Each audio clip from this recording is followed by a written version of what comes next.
ओम नमस्तेभ्यः। नमो अरिहन्ताणं नमो सिद्धाणं नमो आयतीयाणं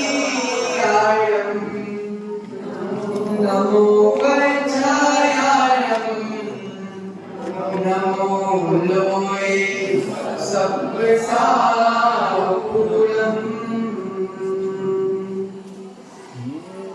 ओ देवता चरण में अब आशीर्वाद दो, संसार सागर अपार अभी तिरा दो, जो डूबता जगत को भव तारता है।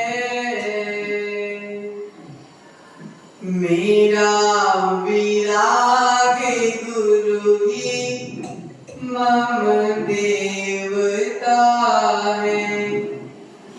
ओ देवता हृदय में बसता रहा जो, मैं पूजता विनय से पूजता रहा जो, आशीष में सरलता नित भेजता था। मेरा विराग गुरु ही मम देवता है। जो जो दिया गुरु ने दिया है, मैंने लिया विनय से गुरु का दिया है। दाता सदा विमल संयमति साधुता है। मेरा विराग गुरु ही मम देवता है।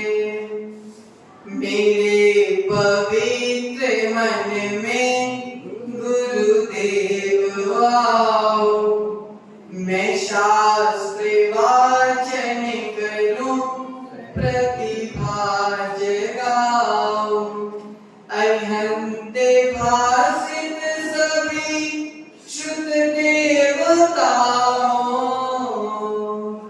क्या बोलना अब मुझे तुम ही बताओ।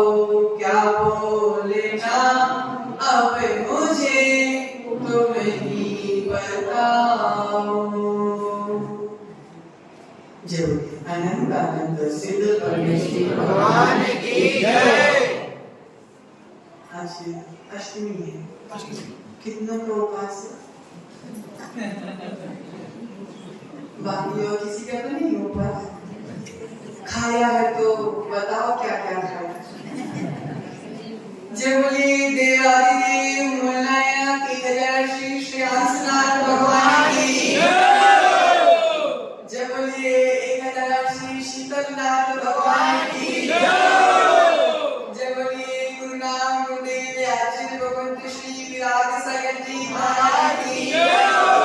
बोले परम पूज्य वर्तमान पट्टाचार्य आचार्य भगवंत विशुद्ध सागर जी महाराज की जय। बोले दीक्षा गुरुवर आचार्य भगवंत विभव सागर जी महाराज की जय। समय विश्व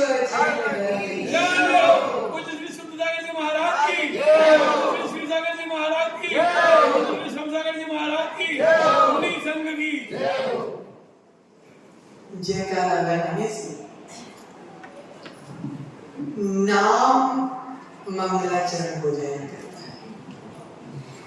आचार्य भगवंत ने जो 6 प्रकार के मंगलाचरण बताए हैं, उसमें जो पहला मंगलाचरण है वो कौन सा माना? नाम मंगलाचरण। तो हमने तीर्थंकर का नाम लिया, हमारा मंगलाचरण ऊर्जा आ गई।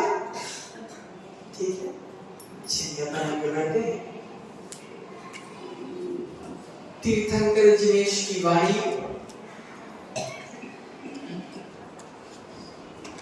माँ जिनवाणी तेरी जय हो, सदा विजय हो। तेरे पद में श्रुत सूर्य का उदय हो, श्रुत सुत का उदय हो। अरिहंतों के द्वारा कही गई, सिद्धों के द्वारा सिद्ध करी गई, आचार्यों के द्वारा आचरण करी गई, उपाध्यायों के द्वारा उपासना की गई, साधु के द्वारा साधना की गई जो जिनवाणी है, ऐसी माँ जिनवाणी के नीचे जिनवाणी का वाचन करते करते कितने दिन हो गए? 4 दिन हो गए। आज पुनः हमारा सौभाग्य आया कि आज हमें पुनः जिनवाणी सुनने का अवसर प्राप्त हुआ। प्रियात्मन, बाह्य भावनाओं का चिंतन चल रहा था। 4 भावनाओं का चिंतन हमने कर लिया था।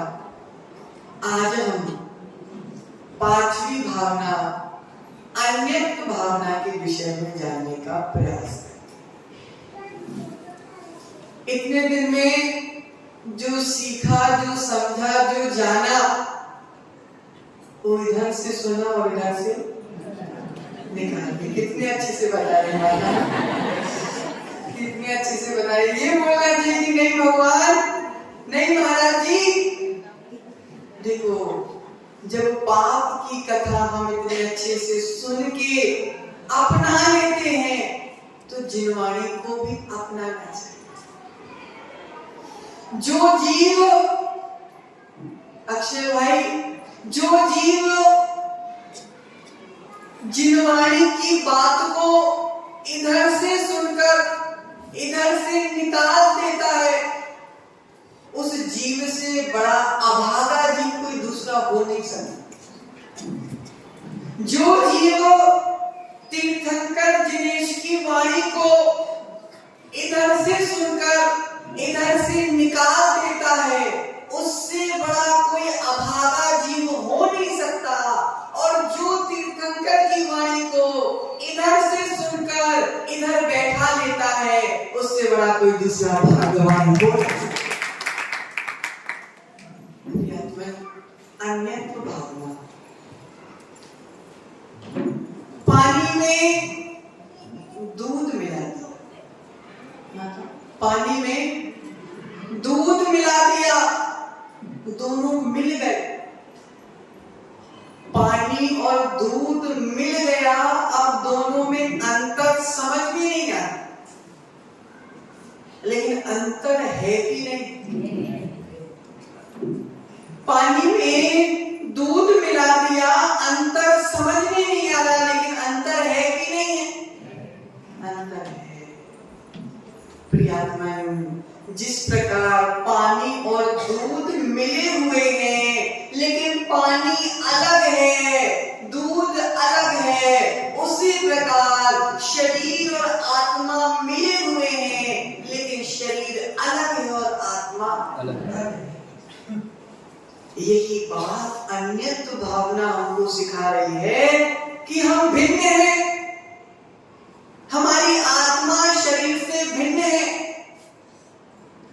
जब शरीर और आत्मा भिन्न है तो स्पष्ट रूप से समझ में आ रहा है कि अगर शरीर को ही आचार्यों ने भिन्न बता दिया तो शरीर के संबंध में आने वाले मकान, घर, परिवार जन तो भिन्न है। आचार्य भगवंत कुंद स्वामी भाव पावन ग्रंथ में बता रहे हैं कि सम्यक रत्न सबसे श्रेष्ठ रत्न है। तुम्हारे घर पे रखा हुआ सोना चांदी एक तरफ, तुम्हारे घर पे रखा हुआ हीरा मोती एक तरफ,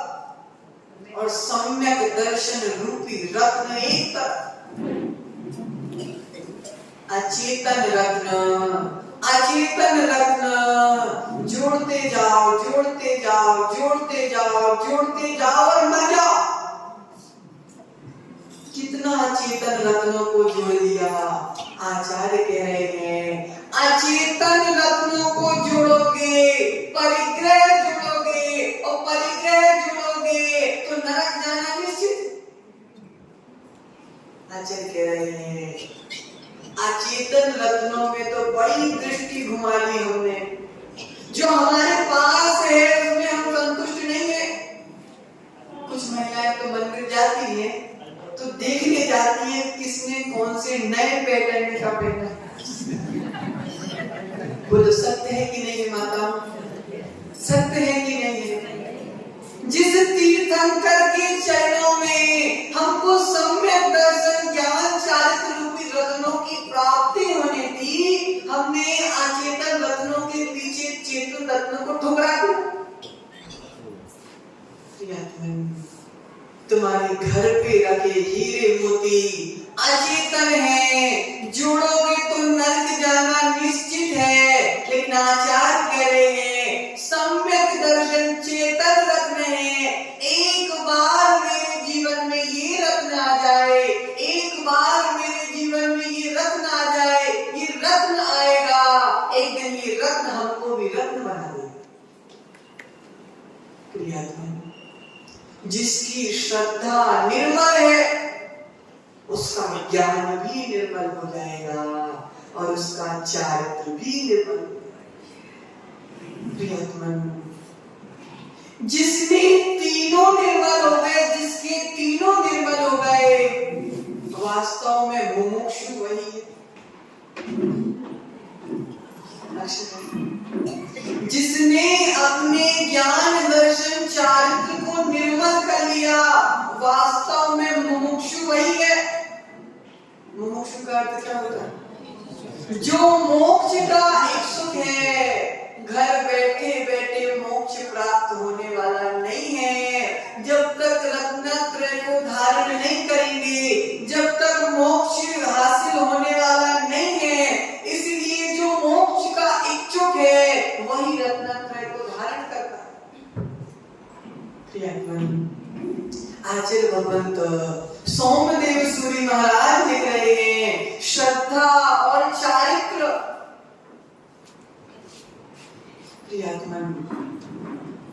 विधवा स्त्री श्रृंगार में शोभा को प्राप्त नहीं। विधवा स्त्री श्रृंगार में शोभा को प्राप्त नहीं होती। जिसके जीवन में ज्ञान ही ज्ञान भरा हुआ है, जो निर्दोष चारित्र का पालन कर रहा है लेकिन सम्यक दर्शन नहीं। जिस प्रकार विधवा स्त्री श्रृंगार में शोभा को प्राप्त नहीं होती, उसी प्रकार ज्ञान और चारित्र दर्शन के बिना, सम्यक दर्शन के बिना शोभा को प्राप्त नहीं। ज्ञान आत्मा के उत्थान का हेतु है, परंतु श्रद्धा और चारित्र ये ज्ञान के साथ हो। सत्श्रद्धा और चारित्र और ज्ञान ये समीचीन हो तभी उत्थान करेगा, नहीं तो पतन करना निश्चित है।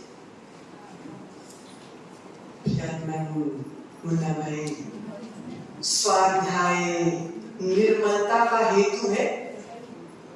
स्वाध्याय निर्मलता का हेतु है, क्योंकि ज्ञान का फल ही है उपादान है। हे और उपादेय ही ज्ञान का फल है। हमने इतने शास्त्रों का अध्ययन कर लिया, लेकिन क्या सही और क्या गलत अगर हमें ये नहीं पता तो हमारा ज्ञान किस काम का? माता वही हाल हो गया। रामायण देखी हमने एक बार नहीं 1000 बार, रामायण देखी हमने 1000 बार। किसी ने पूछा राम और सीता का क्या संबंध था? नहीं पता। सीता मेल थी कि फीमेल? नहीं पता। प्रियात्मन, इस सरकारी स्कूल की जो पढ़ाई चल रही है 90%, 99%, 9वीं क्लास का बच्चा 99% लेके आ रहा है। और जब उससे पूछा जाता है कि ये क्या लिखा है तो ABCD भी नहीं पढ़ता। ऐसा ज्ञान किस काम का? वही आचार्य कह रहे हैं, क्या सही है, क्या गलत है, क्या है क्या उपादेय है, अगर ये विवेक हमारे भीतर नहीं आ पाया तो कोटि कोटि शास्त्रों का ज्ञान किसका?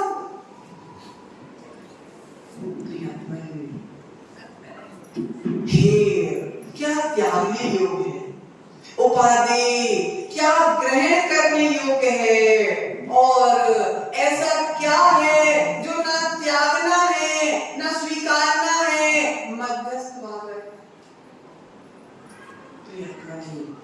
सम्यक दृष्टि जीव मिट्टी के समान होता है। किसके समान होता है? सम्यक दृष्टि जीव मिट्टी के समान होता है। भीतर का जो भाव होता है वह बाहर आ ही जाता है। माता कभी मिट्टी के घड़ा उपयोग किया? सबने किया। मिट्टी के घड़े में तुम गर्म पानी भी भर दोगे तो कुछ समय के पश्चात अपने आप ठंडा हो जाएगा। सत्य बात है। मिट्टी के घड़े में गर्म पानी भी भरोगे तो भी ठंडा हो जाएगा। मिट्टी का घड़ा कभी गर्म पानी को स्वीकार नहीं करता। क्या कह रहे? मिट्टी का घड़ा कभी गर्म पानी को स्वीकार नहीं करता। मिट्टी का घड़ा कभी उष्णता को स्वीकार नहीं करता, थोड़ा शीतलता को स्वीकार करता। आचार्य कह रहे हैं, अशोक भाई आचार्य कह रहे हैं, जिस प्रकार मिट्टी के घड़े में पानी कभी गर्म नहीं हो सकता, उसी प्रकार सम्यक दृष्टि जीव के भाव कभी गर्म नहीं हो सकता। हमेशा शीतल भाव रहेंगे, हमेशा शीतल परिणाम रहेंगे। आचार्य कह रहे हैं, शरीर में जब गर्मी बढ़ जाए तो पानी के छींटे मारने। शरीर में जब गर्मी बढ़ जाए, चक्कर आने लगे तो पानी के छींटे मारने पड़ते। माता मारने पड़ते कि नहीं मारने पड़ते? आचार्य भगवत बड़े अच्छे से समझा रहे हैं, जिस प्रकार शरीर में अगर गर्मी बढ़ जाए तो पानी के छींटे मारने पड़ते हैं, जब परिणामों में गर्मी बढ़ जाए तो जिनवाणी के छींटे मारने पड़ते हैं। परिणामों को अगर शांत करना है, ठंडे करना है तो जिनवाणी के छींटे मारने पड़े। सम्यक दृष्टि जीव, सम्यक दृष्टि जीव कभी परिणामों का गर्म व्यक्ति नहीं हो सकता। हमेशा परिणामों को शीतलता बना के रखता है, समन्वय बना के रखता है, क्योंकि उसको ज्ञान है, उसको यथार्थ का बोध है, उसे सत्यार्थ का बोध है कि परिणाम मेरे कर्म होंगे, गति पड़ोसी की नहीं मेरी ही खराब होगी। लेकिन जिसको ज्ञान नहीं है, क्या बोलते, गुस्सा आ रही है, अभी कर लेने तो लोगों की मिथ्या मान्यता है कि गुस्सा कर लोगे तो जी हल्का हो जाएगा। माता बच्चों के पापा की गुस्सा बच्चों के ऊपर, बच्चों की गुस्सा बच्चों के पापा के ऊपर। हमने गुस्सा कर लिया तो हमारा जी हल्का हो गया, जी तो हल्का हो गया, लेकिन कर्मों की जो पोटली थी वो भारी हो गई। कर्मों की पोटली भारी हो गई, किसको ढोना पड़ेगा? ओहो, सफर में जाते हो तो सूटकेस ढोने के लिए कुली लगा लेते। बताओ, आने वालों को आने दो, अपना अपना देखो। जब हम सफर में जाते हैं तो सूटकेस ढोने के लिए तो कुली रख सकते हैं, लेकिन जब हम के सफर में जाते हैं तो कर्मों को ढोने के लिए कुली भी नहीं मिलता। कर्मों को तो अकेले ढोना पड़ेगा। इसलिए जितना हल्का होगा उतनी आसानी होगी, जितना हल्का होगा उतनी आसानी होगी। इसलिए आज भगवंत कह रहे हैं सुधारो, अपने परिणामों को सुधारो। मैं एक हूँ, सबसे भिन्न हूँ। मेरे जीवन में सबका आना जाना लगा है, लेकिन किसी के आने से मैं दो नहीं होने वाला, किसी के जाने से मैं अकेला नहीं होने वाला। मैं तो सदा से अकेला हूँ। आजकल क्या है, लोग दूसरे को सुधारने का प्रयास कर रहे हैं, लेकिन स्वयं तो गोबर के गोबर रह गए। मतलब एक बार एक डॉक्टर थे, वो बांसवाड़ा के मुख्य डॉक्टरों में आते थे, लेकिन झोला छाप थे। अब एक बार क्या हुआ, एक जीव को टीबी की बीमारी हुई। अब उसने सोचा कि वो सुना है नाम डॉक्टर का, एक बार दिखा के आता हूँ डॉक्टर को। टीबी की बीमारी बड़े रूप में हो गई। अब बेचारा डॉक्टर के पास पहुंचा, डॉक्टर साहब मुझे टीबी की बीमारी हो गई है, आप ही कुछ उपाय करो। मनोज भाई, डॉक्टर ने बोला ठीक है, देखा थोड़ा, कोई दिक्कत नहीं, ठीक हो जाए। यार डॉक्टर तो एक नंबर है यार, 1 मिनट में देखा और क्या बोला उसने, कोई दिक्कत नहीं, ठीक हो जाए। उसने बोला अच्छा ठीक हो जाए। डॉक्टर साहब आपने ऐसा कैसे बोल दिया, आप इतने महान डॉक्टर, एक बार में ठीक हो जाएगी? बोले हाँ एक बार में ठीक हो जाएगी, पक्का ठीक हो जाएगी। बोला आपको 1 मिनट में कैसे पता चला? उसने बोला डॉक्टर ने भाई मैं बोल रहा हूँ ठीक हो जाएगी, मुझे ऐसे पता चला क्योंकि टीबी मुझे भी 20 साल से मैं भी इस बीमारी से 20 साल से बीत रहा हूँ, 20 साल से मैं भी इस बीमारी से जूझ रहा हूँ। यही हाल तो हमारा है, यही हाल तो हमारा है। हम स्वयं संसार के जन्म मरण रूपी रोग में बने हुए हैं और दूसरों को सुधारने का प्रयास कर रहे हैं। आचार्य कह रहे हैं स्वयं को सुधारो, स्वयं को सुधारो। अगर हमने स्वयं को सुधार लिया, हमको देखकर दूसरे अपने आप सुधर जाएंगे। कभी फूल ने बोला क्या माताओं की आके मुझको सूंघो? कभी फूल ने बोला क्या मुझे आकर सूंघो? फूल में खुशबू होती है, हवा फूल की खुशबू अपने आप फैला देती है। जिस प्रकार फूल को खुशबू सुंघाना नहीं पड़ता, हवा खुशबू अपने आप बिखेर देती है, उसी प्रकार सम्यक दृष्टि जीव को अपने गुणों का बखान करना नहीं पड़ता। आचरण की हवा गुणों को सबके बीच में बिखेर देती। मैं आप जैसा ना बन जाऊं जब तक के लिए जिनवानी सुनते। अर्थात हे भगवान, जब मैं भी आप जैसे अनंत सुख का स्वामी ना बन जाऊं, जब तक के लिए जिनवानी सुन रहे हैं। तो यार अन्य भावना कह रही है हम सबसे अलग हैं, हम भिन्न हैं, हम सबसे भिन्न हैं। हम ना कभी किसी के थे ना हैं और 3 काल में ना कभी किसी के हो पाएंगे। कब क्या हो जाए, कब क्या हो जाए पता नहीं चलता। माताओं कब क्या हो जाए, कब क्या हो जाए।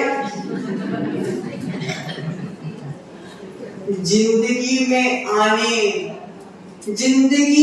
आने का समाचार 9 महीने पहले मिल जाता है। मतलब जिंदगी में आने का समाचार 9 महीने पहले मिल जाता है, लेकिन जिंदगी से जाने का समाचार 9 सेकंड पहले भी नहीं मिलता।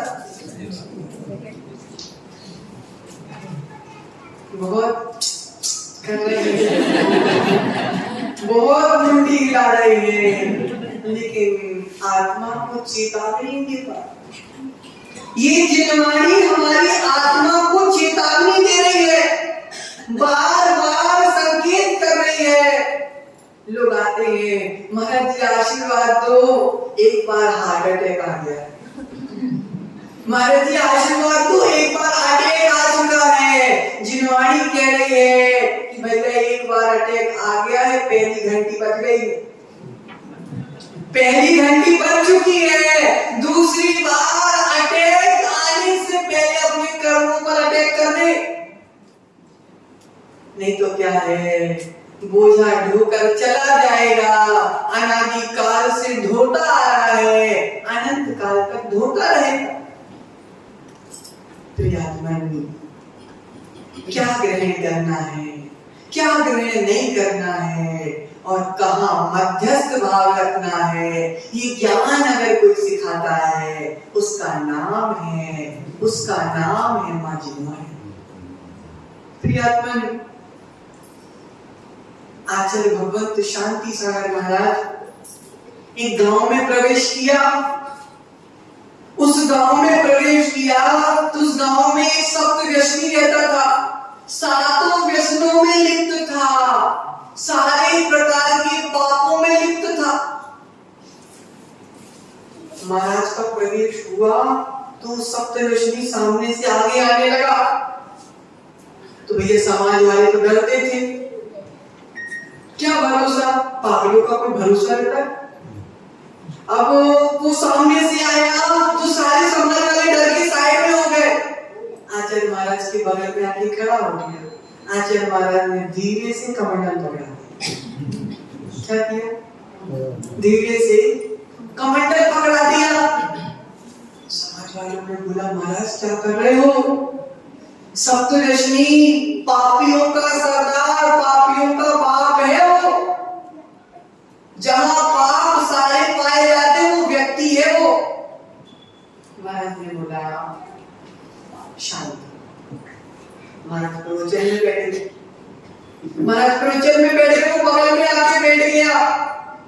महाराज ने धीरे से बोला, क्यों भैया, कमंडल तो ले लिया, पिछी और दे दूं क्या? क्या बोला महाराज ने? कमंडल तो ले लिया है, पिछी दे दूं क्या? जीवन के किसी भी पल में वैराग्य उपज सकता है। संसार में रहकर प्राणी संसार को तर सकता है। उसने बोला, महाराज कमंडल तो ले लिया है, भावना तो मेरी भी पीछे लेनी। समाज वाले ने बोला, अरे महाराज क्या कर रहे हो, धर्म की हंसी कराना है क्या? तुमको तो क्या है, दीक्षा देकर संग बढ़ाना है। तुमको तो क्या है, तुमको अपनी दुकानदारी चलाना है। कुछ हमारा भी सोचो, ऐसे महाराज बन जाएंगे तो हमारी महाराजों के ऊपर से श्रद्धा उठ जाएगी। महाराज ने बोला, शांति, ब्रह्मचारी बना दिया, ब्रह्मचारी बना दिया और धीरे धीरे दीक्षा हो गई। दीक्षा हो गई, उस सप्तऋषि पापी की दीक्षा हो गई। उसने ऐसी दीक्षा पालन की, ऐसी कठोर साधना की, ऐसी कठोर साधना की। धूप में तपती धूप में रेत के ऊपर समय करते, तपती धूप में रेत के ऊपर समय करते थे। लोगों ने बोला, महाराज क्या कर रहे हो तुम, इतनी तपस्या क्यों कर रहे? महाराज ने बोला, जब मैं पाप करता था, जब तो तुमने बहुत बोला कि सुधर जा सुधर जा सुधर जा। अब मैं साधना कर रहा हूं तो क्यों रोकने आ गए? प्रियतम, ऐसी महान साधना करने वाले उस सप्तव्यसनी पापी का नाम आचार्य पाय सागर के रूप में जय बेटा। इससे क्या पता चला भाई, जिनवाणी कह रही है कि शत्रु से भी द्वेष नहीं करना, शत्रु से भी द्वेष नहीं करना, क्योंकि राग करोगे तो भी कर्म बंद करोगे और द्वेष करोगे तो भी कर्म बंद करोगे। इसलिए मध्यस्थ रहना। शत्रु पसंद नहीं आ रहा है, नहीं आने दो, लेकिन ना मुझे राग करना है ना मुझे। प्रियमन, सम्यक ज्ञान यही तो कह रहा है कि पर पदार्थों में मध्यस्थ हो जाओ, पर पदार्थों में मध्यस्थ हो जाओ। अगर पर पदार्थों में मध्यस्थ हो जाओगे तो एक दिन सिद्धत्व को प्राप्त कर लोगे। आचार्य कह रहे हैं, पूज्य आचार्य भगवंत गणाचार्य रुद्र विराट सागर महाराज एक उदाहरण देते थे। अक्षयवाई ने आपको सुनाया था। एक बार हमने धोबी को अपना चादर धोने के लिए दिया। मतलब एक बार हमने धोबी को अपना चादर धोने के लिए दिया। धोबी के पास चादर लेके आ गए, धोबी ने धोकर 2 दिन में वापस कर दिया। हम ओढ़कर अच्छे सोने लगे। क्या चादर धुल के आया, हम ओढ़ के अच्छा सोने लगे, लेकिन धोबी से गलती हो गई थी कि उसने तुम्हारी चादर की जगह दूसरे का चादर दे दिया और वो चादर था भगवी का। सुनो, ध्यान से सुनो। हमने धोबी को चादर धोने के लिए दिया और धोबी को चादर धोने दिया, धोबी ने धोकर वापस कर दिया, लेकिन मैं चादर भंगी का दे दिया। हमको पता नहीं था। हम अच्छा ओढ़कर चैन की नींद ले। एक दिन ध्यान पड़ा चादर पर, अरे ये चादर तो मेरा है ही नहीं। ओहो, ये चादर मेरा नहीं है, उठाकर फेंक दिया। प्रियमन, जब तक हमें पता नहीं था कि ये चादर हमारा नहीं है, जब तक उसी चादर में चैन की नींद आ रही थी।